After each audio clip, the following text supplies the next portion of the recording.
అది మన అతిథులు గఫూర్ సార్ గారు, అలాగే సరుణ్ రెడ్డి మేడం గారు, పుల్లయ్య సార్ గారు చాలా విషయాలు చెప్పి ఉన్నారు. వాళ్ళ అనుభవాలు కూడా చెప్పారు, చాలా వ్యాలిడ్ విషయాలు చెప్పారు. ఈరోజు మనం 18వ లోక్సభ ఎన్నికలు అతి త్వరలో కొంతమైన దూరంలో ఉన్నాయి. ఈరోజు అంబేద్కర్ గారి 133వ జయంతిని కూడా ఈరోజు దేశవ్యాప్తంగా ఘనంగా నిర్వహిస్తున్నాం. అంబేద్కర్ గారు పొలిటికల్ పవర్ మాస్టర్ కీ అని చెప్పాడు. ఇప్పుడు రేపు ఓటు అనేటువంటి ఒక ఆయుధంతో, ఒక బలమైన వెపంతో మన దేశ పాలకుల్ని, ముఖ్యంగా ఈ దేశానికి పెంచున్న ప్రమాదాన్ని కాపాడుకుంటామా, ఈ దేశాన్ని లౌకికవాదాన్ని లేదా అనేటువంటిది తెలుసుకోవాల్సిన అవసరం సమయం ఆసనమైంది. ఈరోజు ఇందాక చెప్పారు, చరిత్రను వక్రీకరిస్తున్నారు, చరిత్రను మార్పు చేస్తూ ఉన్నారు. ఈ మధ్యకాలంలో కర్ణాటకలో ఒక పాఠ్య పుస్తకంలో భగత్ సింగ్ హిస్టరీ తీసేసి సావర్కర్ చరిత్ర చేర్చారు. ఏంటి వీళ్ళిద్దరి మధ్య హిస్టరీ, ఏంటి తేడా వీళ్ళిద్దరి మధ్య? ఎవరు దేశభక్తులు? ఇప్పుడు దేశభక్తులు వీరి సావర్కర్ దేశభక్తులు ఇంకో లేరని చెప్పి ఫేస్బుక్లో చదివిపోతుంది సంకల్గా. నిజంగా ఏంటి తేడా అంటే 1909-10 ఆ ప్రాంతంలో ఒక చిన్న పోరాటంలో వీరి సావర్కర్ పాల్గొని 1911లో అరెస్ట్ కాబట్టి అండమాన్ నికోబార్ సిల్వర్ జైల్లో ఉండి దాదాపు 24 ఆ ప్రాంతంలో బయటకు వచ్చాడు.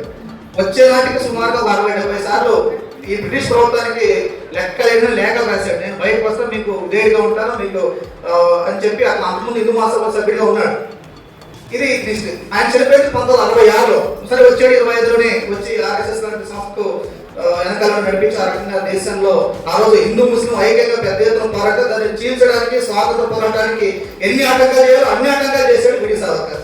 66లో చనిపోయాడు. 1966లో చనిపోయేదాకా అతనికి బ్రిటిష్ గవర్నమెంట్ పెన్షన్ కూడా ఇచ్చింది.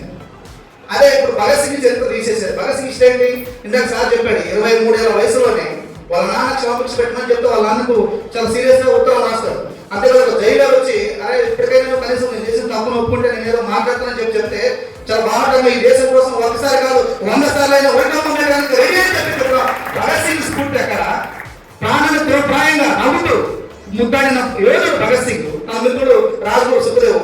ఆయన హిస్టరీ ఏంటి? వీడు కనీసం 6 ఏళ్ళు జైల్లో ఉండి రోజు లెటర్ పెట్టి బయటకు వచ్చి హిందువుల్ని ముస్లింలు అన్నింటినీ విడబెట్టి బ్రిటిష్ సామ్రాజ్యానికి సాగిలపడి నమస్కారం చేసినటువంటి కొట్టు ఈరోజు వీడి సావర్కర్. ఇది ఈ రోజు చరిత్ర. దీన్ని చూపించట్లా నిజమైన దేశభక్తుడు సావర్కర్ చరిత్ర. నేను మన గుజరాత్ లో కూడా చూసాను. గాంధీజీ వాస్తవంగా గాంధీజీతో చాలా కమ్యూనిస్టులకు ఇతరులకు చాలా భేదాభిప్రాయాలు ఉంటే ఉండొచ్చు కదా, కానీ జాతీయ సమైక్యతను కాపాడటంలో, ఈ జాతిని ఐక్యత నిలబెట్టడంలో గాంధీ కన్నా గొప్ప లీడర్ లేడు. దేశ స్వాతంత్ర పోరాటంలో మొత్తం జాతిని ఏకదాటి వచ్చిన యువకులు మహాత్ముడు.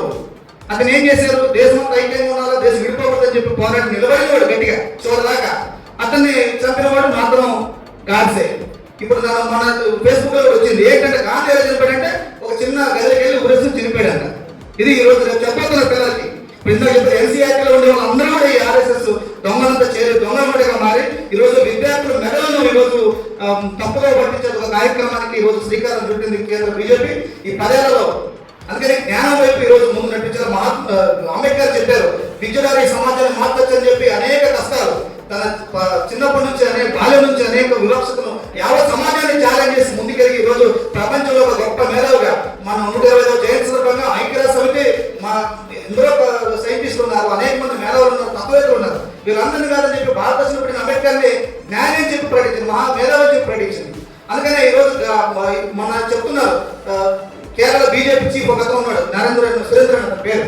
ఒక మీడియా ఛానల్ పోయి అడిగాడు, ఏం సార్ కేరళలో ఈసారి మీకు కష్టంగానే ఉంది, ఇంటర్వ్యూ టీవీ ఛానల్ అయినా చాలా కష్టంగా ఉంది, ఏంటి మీరు పరిస్థితి అంటే, అవును సార్ నేను చెప్పేది నిజమే సార్, మా దరిద్రపతి రాష్ట్రంలో అందరూ చదువుకున్నారు సార్, 100కి లిటరసీ శాతం ఎక్కువ ఉంది సార్, అందుకని మేము ఇక్కడ ఎదలేకపోతున్నాం సార్ అని చెబుతున్నారు. సరిగ్గా 2వ ప్రాంతం పినరని విజయ్ అని చెప్పి ఆ రాష్ట్ర ముఖ్యమంత్రి ఒక విజయ్ గారు ఉన్నారు. అదే ఛానల్ అట్లా అడుగుతున్నాడు, సార్ ఎట్లా ఎదుర్కొంటున్నారు ఈ బీజేపీని, ఇప్పుడు అప్పుడు ఈ దేశంలో ఎక్కలేని శాఖలు ఆర్ఎస్ శాఖలు కేరళ ఉన్నాయంట కదా, ఏంటి మీ యొక్క ఆయుధం మీ భావం అంటే, ఏముంది సార్ విద్యను మరింత విస్తరిస్తాం, జ్ఞానాన్ని మరింత పెంపొందిస్తాం, చైతన్యం మరింత ముందు తీసుకెళ్ళమని చెప్పి చైతన్య స్ఫూర్తి ఈరోజు కేరళ భారతదేశంలోనే ఈరోజు అగ్రగామంగా 99% మంది చదువుకున్న వాళ్ళు ఉన్నారంటేనే ఈరోజు విజ్ఞానం వెలుగుతుంది. అందుకనే ఈరోజు ఈ ప్రశ్నించే గొంతులు ఈరోజు కోపలాగా వస్తున్నాయి. ఎంతమంది చెప్తే అంత వేగంగా ఒక బంతులాగా ఈరోజు ముందుకు వస్తున్నట్టు వస్తుంది. అందుకనే ఈరోజు భారతదేశం ముందు ఒక పెద్ద సవాల్ ఈరోజు ముఖ్యంగా యువతరం మీద ఉంది.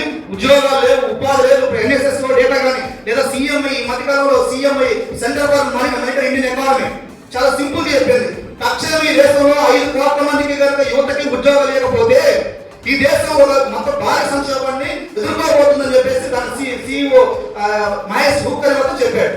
వెంటనే అతను తీసుకుని జైలు పెట్టారు. ఎవరు చెప్తే NSS national sample survey organisation చెప్పింది స్వాతంత్రం తర్వాత ఇందిరాగాంధీ ఎమర్జెన్సీ తర్వాత అంత నిరుద్యోగం ఈ కాలంలో వచ్చిందని చెప్పి. అందుకని ఏం చేస్తున్నారు అంటే చూడండి, డ్రగ్స్ కేంద్రం ఏంటి దేశంలో? గుజరాత్. ఏదైనా దాన్ని ట్రక్కర్లు వచ్చి గుజరాత్ మొత్తం యువతరాన్ని మత్తులో ఉంచి ఈరోజు చదువుకున్న వాళ్ళు ఉద్యోగం లేక చెడు వ్యసనం అయిపోయి మద్యం వైపు డ్రగ్స్ అయిపోయి విజయవాడ నగరంలో తిరిగిన గల్లీకి ఒక బ్యాచ్ ప్లేట్ బ్యాచ్ డ్రగ్స్ వేసుకోవడం, దాడులు చేయటం, ఈ సమాజం పట్ల ఆలోచించలేకుండా ఈరోజు ప్రభుత్వం ఎన్ని కుట్రలు చేయాలో అన్ని కుట్రలు చేస్తుంది. అందుకనే డ్రగ్స్ ను అంతం చేయాల్సిన అవసరం ఉంది.